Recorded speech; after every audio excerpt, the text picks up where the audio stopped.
And we're back. Good. There you are, right there. Great. Hit on the TV, as they say. Mike Donovan, No Pity City, joined by Andy Wheeler, Stumptown Footy. And obviously we're here, not to talk about last week. Moving ahead to next week, big Cascadia Cup clash. Timbers 1 point away for winning the Cascadia Cup if they get it on Sunday. First of all, what are your thoughts headed into the week? Is it different as someone who covers the team, or even as a fan?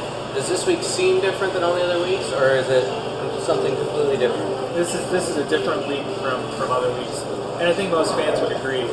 This is just it's just a different level of intensity, and people are much more.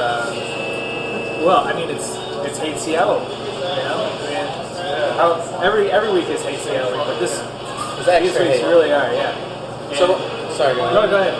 So when it comes to the actual X's and O's, do you think the pressure is on the Sounders to make sure they don't lose the cup at home, or do you think the pressure is on the Timbers because this is the only chance to make their season? The Sounders know no matter what, they have life after the Cascadia Cup, whereas the Timbers don't. So who's the pressure on the field? The pressure's on the Timbers, for sure. The Sounders are in the playoffs. They clinched with the draw against Vancouver on Saturday. And this is... They have bigger flounder to fry. This is not a... I mean, there are going to be 67,000 people there, so the players are going to definitely know that something's going on, but this isn't as big of an issue as it is for the Timbers. And, that's not to say that... a lot of Seattle fans are going to be saying, this is just a consolation prize for a team that really sucks. And in a way it is, but it's more than that, because this is the... 3 years from now, when the Timbers are a great team, they're going to look back on this year and say, you know what, we sucked that year, but we still got the cup.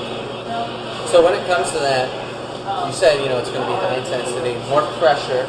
Now, is this a Timbers team you can look at and say, this is a team that can handle that extra pressure?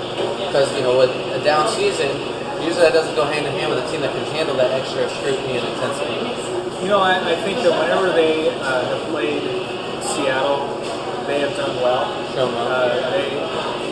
Last year at home, the one time that they've lost to the Sounders, they put on a great show, and they were leading, in the game, and that was such a brilliant game. I mean, it's hard to say that it was a loss and everything, but it was such an enjoyable game to watch.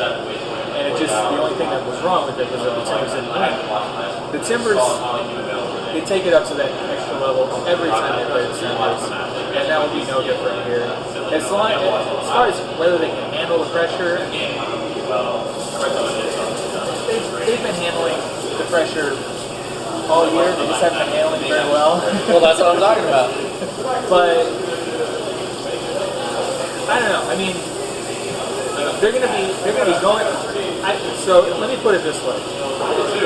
Some people saw the DC United game, saw that the Timbers really reacted to the adversity. That's what my column was about. Exactly. Yeah, they reacted to an unfair penalty kick, and they were just defiant, And that's how they are whenever they play the Sounders. From the beginning of the game, they are defiant because this is the team that thinks they're our big brother, and that's not the case. So now let's get to the actual game, regardless of rivalries and all that stuff. What do you think the center back combo is going to be with the square like layout? Who would you insert, and then who do you think that Gavin's going to be? Honestly, I would have Horst and Brunner in there who are up to me. I really think it's going to be Horst and Footy. I think that and we disagree on this, the first part, because I would have Horst and Footy. Yeah. And the reason I have that is because Footy, I just feel like first of all, he played well coming off the bench last weekend, and also maybe I'm being completely biased.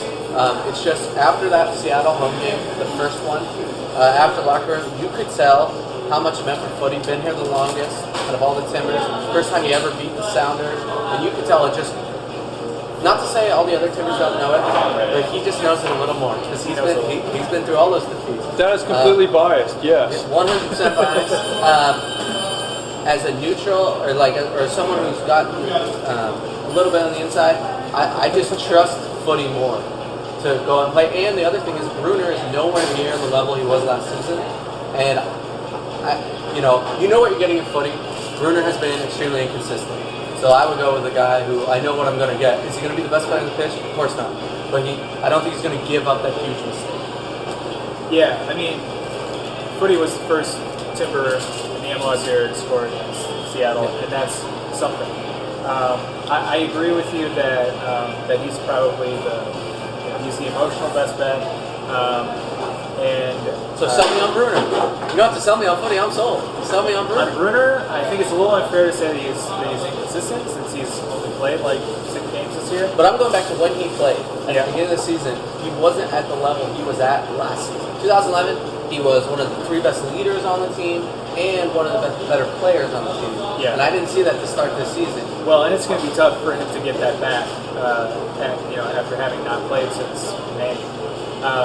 But to me, Eric Bruner has always had a better view, a better sense of the flow of the game than any of the other defenders, central defenders that the Timbers had.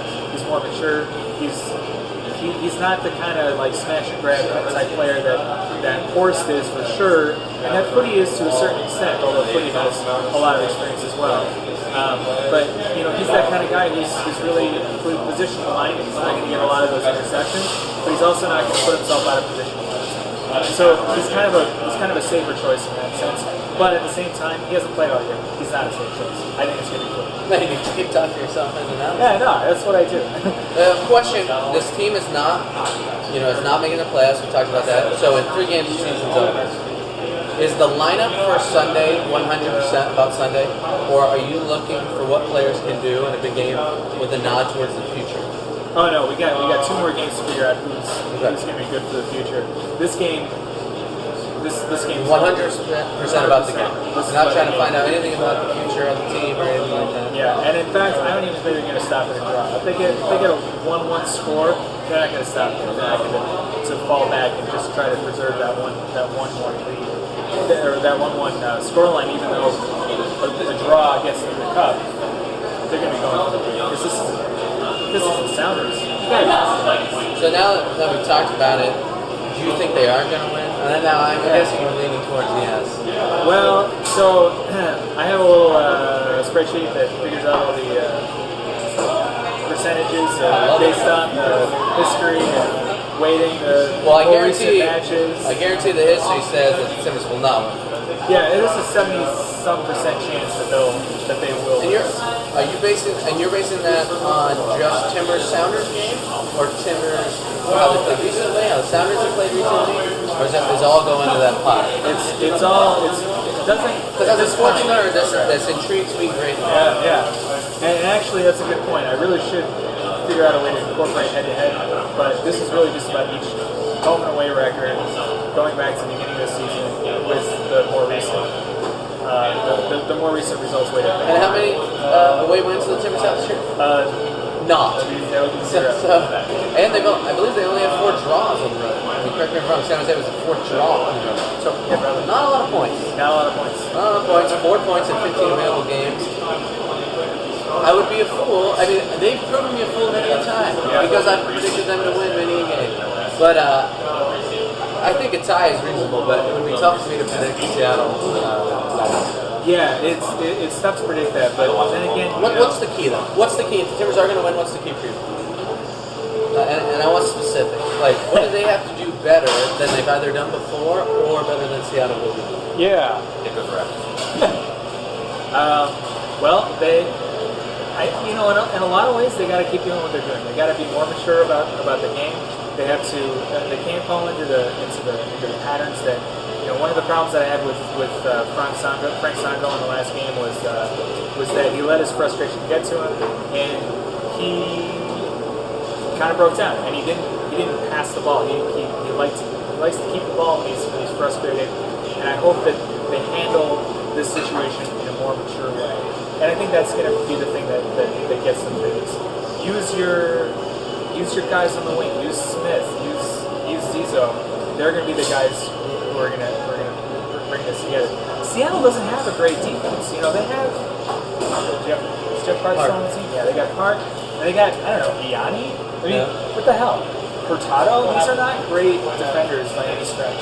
Iani has the most ridiculous European muskrat mullet I've ever seen. Yeah. That is wonderful. And calling it European is something of a compliment. He does not deserve it. My key is set pieces both ways. I think the Timbers have an advantage when they are taking set pieces. They have to take advantage of that. They've proven that against the Sounders this year, proven against the Sounders in the past. That is where they're going to have an advantage, and they got to make use of it. No short free kicks from inside the half going towards the other. None of these quick free kicks, quick restarts. They don't need those. Just have Jewsbury take them and center them and put them in the box. And then also, the Timbers have struggled this season defending the free kick when it's a direct free kick, and that's going to be key because Montero. You can hate him when you want, but you gotta say he's a good player. You know, I was going to say respect him. You don't even have to respect him.